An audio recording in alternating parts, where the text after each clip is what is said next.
வாங்க ஓடி வாங்க சின்ன பிள்ளைகளே, ஆடி பாடி பாடம் சொல்ல வந்தோம் நாங்களே. கஷ்டப்பட்டு படிச்சவங்க கலெக்டராக ஆனாங்க, இஷ்டப்பட்டு படிச்சவங்க இன்ஜினியர் ஆனாங்க, மல்லு கட்டி படிச்சவங்க மருத்துவரா ஆனாங்க, ஆக மொத்தம் படிச்சவங்க எங்க ஐயா போல டிஓவா ஆனாங்க. காலத்தில படிச்சிடவே பள்ளி வாருங்க, எதிர் காலத்தில வாழ்க்கையும் தான் சிறக்கும் பாருங்க. படிக்கிற பிள்ளைக்கு பள்ளி ஒரு கோவிலுங்க, படிப்ப சொல்லி தரும் ஆசிரியர் தெய்வமுங்க. படிக்கிற பிள்ளை எல்லாம் படிக்கிற பிள்ளை எல்லாம் ஒவ்வொன்றும் முத்துங்க முத்துங்க முத்துங்க.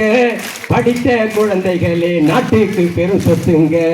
ஓடி வாங்க சின்ன பிள்ளைகளே, அடிப்பாடி பாடம் சொல்ல வந்தோம் நாங்களே. ஓடி வாங்க சின்ன பிள்ளைகளே, அடிப்பாடி பாடம் சொல்ல வந்தோம் நாங்களே.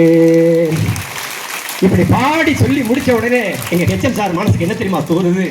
இப்படி பாடுற சாருக்கு கண்டிப்பா ஒரு வெள்ளித்தட்டு கொடுக்கணும்னு நினைக்கிறாரு.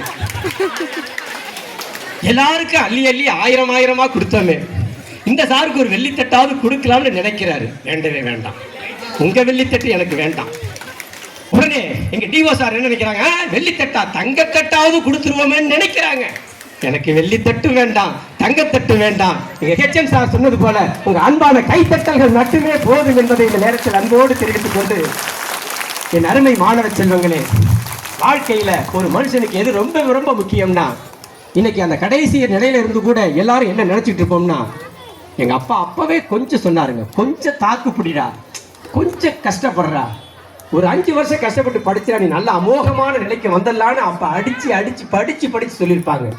அன்று நம்முடைய சுற்றுச்சூழல், நம்முடைய கஷ்ட காலம் அந்த நோக்கத்திலே அந்த போக்கிலையும் போகாததுனால இன்றைக்கு நீங்கள் வகிக்க வேண்டிய பதவிகளை எல்லாம் இன்றைக்கு நாங்கள் இங்கே அமர்ந்து வகித்துக் கொண்டிருக்கிறோம். அதுதான் வித்தியாசமே தவிர வேறு ஒதுவும்.